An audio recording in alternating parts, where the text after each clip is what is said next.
How can couples maintain open and non-judgmental communication while exploring anal sex? What is the importance of using lubricants in anal sex, and which ones are most recommended? Hello to all lovers of psychology and sexuality. Today, we will unveil the sexual curiosities of women. If you are interested in these topics, make sure to subscribe and activate the notification bell to not miss our future videos. Also, leave us comments and share your experiences in the section below. Let's get started. Couples can maintain open and non-judgmental communication while exploring anal sex by honestly and directly discussing their desires, concerns, and boundaries. It's important to create an atmosphere of trust and mutual respect where both feel comfortable expressing their needs and desires. Using lubricants is crucial in anal sex to reduce friction and prevent injuries. Water-based or silicone-based lubricants are most recommended as they are compatible with condom use and sex toys. Orgasmic dysfunction. About 10% to 15% of women may experience difficulties reaching orgasm, known as anorgasmia. This can be due to psychological, physical, or a combination of factors. Origin of fetishes. Fetishes can develop from early experiences, emotional associations, cultural influences, or simply sexual arousal towards a particular object.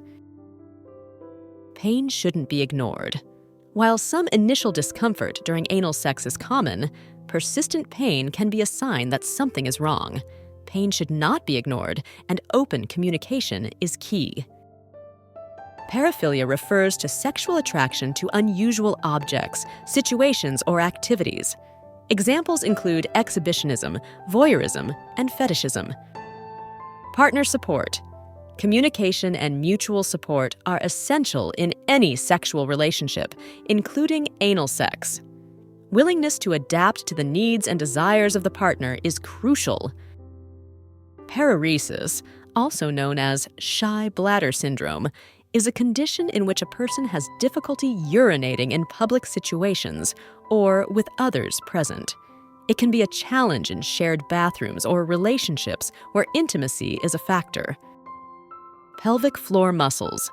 Anal sex can strengthen pelvic floor muscles, which can have benefits for sexual and reproductive health. Penis size. Concerns about penis size are common among men, but most women consider size not to be a crucial factor in sexual satisfaction. Communication and emotional connection are often more important. Persistent sexual arousal syndrome.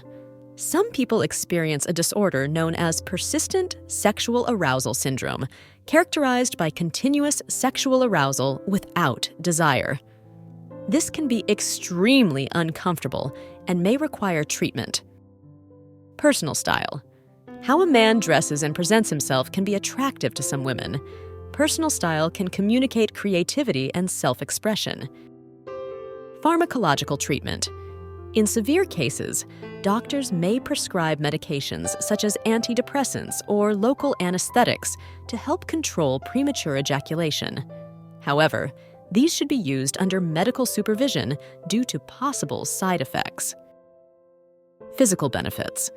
Foreplay is not only beneficial for sexual pleasure, but can also have positive effects on physical health, such as stress reduction, mood improvement, and strengthening the immune system. Physical exercise and erectile function. Regular physical activity and aerobic exercise can improve erectile function by enhancing cardiovascular health and increasing blood flow throughout the body, including the penis. Point A. Similar to the G-spot, some women report the existence of an A-spot on the anterior wall of the rectum, which can be stimulated to induce intense orgasms. Polyamory versus open relationships.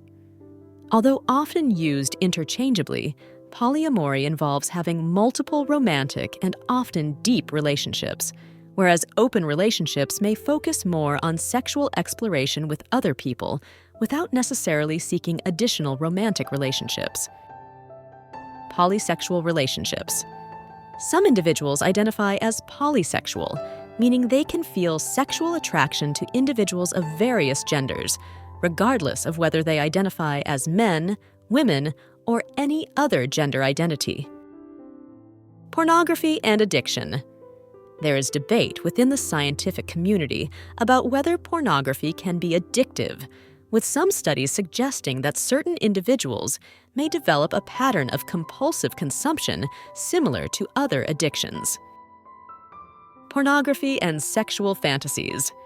Pornography can serve as a source of inspiration for sexual fantasies, allowing people to explore and experiment with scenarios and practices that may otherwise be inaccessible or unsafe. Positions and comfort. Experimenting with different positions can enhance comfort and experience. Finding the right position and allowing the receiver to have control over depth and speed can make a difference. Positive body language. Confident posture and positive body language, such as eye contact and a smile, can be very attractive. Post-orgasm sensations. After an orgasm, men may experience a variety of sensations, including a feeling of relaxation and drowsiness due to the release of hormones like oxytocin. Postpartum secondary anorgasmia. After childbirth, some women experience secondary anorgasmia due to hormonal changes, fatigue, stress, or concerns related to motherhood. Power role fantasies. Some people enjoy sexual fantasies involving power roles, such as boss-employee, teacher-student, or doctor-patient. These fantasies can provide a safe way to explore consensual power exchange in a controlled environment. Pregnancy fetishism. Some people find sexual arousal in the physical and hormonal changes associated with pregnancy. This can manifest as an increased sexual interest in pregnant women. Prevalence of sexual dysfunction. Sexual dysfunction, which includes problems such as erectile dysfunction and lack of sexual desire, is common in men and women of all ages and can have multiple causes, including physical, psychological, and emotional factors. Prevention and lifestyle. Maintaining a healthy lifestyle, including a balanced diet, regular exercise, avoiding smoking, and excessive alcohol consumption can help prevent erectile dysfunction and promote overall sexual health. Prevention methods. Consistent and correct use of condoms during sexual intercourse remains one of the most effective ways to prevent the transmission of STDs. Primary versus secondary anorgasmia. Primary anorgasmia refers to the inability to achieve orgasm from the onset of sexual activity, while secondary anorgasmia occurs after having previously experienced orgasms regularly. Prostate and P-spot. The P-spot is the male counterpart to the G-spot and is located in the prostate. Prostate stimulation can lead to intense orgasms, and some men enjoy this form of stimulation. Psychological factors. Stress, anxiety, depression, and self-esteem issues have been found to contribute to premature ejaculation. These psychological factors can negatively impact a man's ability to control his sexual response. Human sexuality is a fascinating and diverse field that never ceases to amaze us.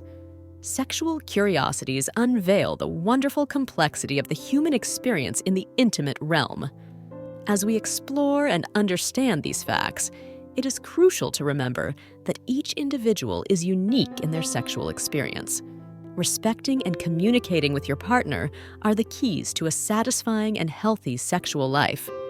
Sexual education and understanding are essential tools for fully embracing our sexuality.